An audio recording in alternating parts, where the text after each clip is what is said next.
Assalamu alaikum. Welcome to my video series on data science. In today's lecture, we will continue the discussion on data collection process, and today we'll be discussing about the web scraping. In this session, we will be having a brief overview of a web scraping process. We will also learn how to set up the environment for a web scraper. In the coming lectures, we will see how to send a request to a website, how to parse and extract the data from a web page, and how to save the data to a file. Here's a brief overview of the web scraping process. Web scraping is the process of extracting the data from a web page. Here we have a web page of Amazon website that contains different products. So what kind of data can we collect from this website? We can collect the product name, the product image, the product price, delivery date, and the ratings, and the product category. Step 1 is to verify if the website allows crawling or not. For this, you have to write robots.txt after the web address, and you will have a file like this. In this file, you have to check the disallow section, and if there are some paths written after the disallow section, it means you cannot crawl those paths. If there is nothing written after disallow, it means you can crawl the whole website.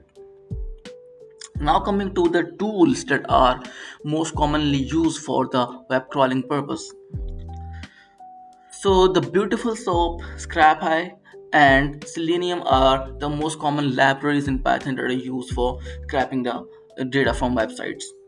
In this tutorial, we will be working Beautiful Soap.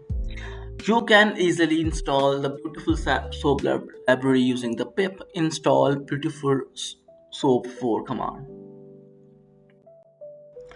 Once you are sure that the website is crawlable, the next step is to study the HTML structure of a website. So here I have chosen a website as an example, that is homeshopping.pk, and I am inside the categories of mobile phones right now.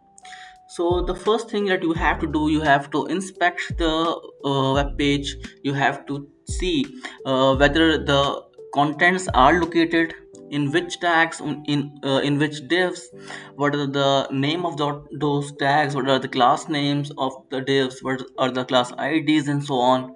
So we have to look for the elements, where are they located. So here we can see that uh, here is a NRP product class, and in this class there are all of the product information, and the main container is raw product list, which contains all of the inner divs, and in the inner divs we have the information about the product price, product name, product picture, and there will be a product page URL, and so on. So that's how we can study the structure of a website before making a web crawler. So here I have pasted the contents of the one single div that contains the information of a product. So some basic information that you need to start the crawling, that is the basic knowledge of HTML tags like div, anchor, heading, paragraph, span, image, and the information relevant to the attributes like class and ID. So here the class that I have captured here is InnerP. So we have to look at the contents of this div. For example, I'm interested in capturing the price of the product. So price of the product is here, rupees 2499. So I will look which tag contains the price. So there is a div tag whose class is actual price.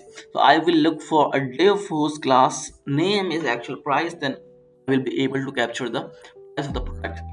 For example, we need to capture the product name, so here's the name located, and which tag containing the name. So here is a h5 tag whose class name is product details, and the first anchor tag inside the h5 tag contains the name of the product. Similarly, the same anchor tag contains the product page URL. So we can also capture this information from here. We can also capture the product ID. We can capture it from here, as well as in this div we also have the same information, so we can also collect the product ID from here. In this session, we discussed a brief overview of web scraping process. We also discussed the process of setting up the environment for a web crawler. We discussed how to check if the website is crawlable or not. We discussed about the tools that are used for scraping, and we discussed the first step of inspecting the page elements so that we can see where the data is located. Thank you very much for your time, and we will meet in the next video.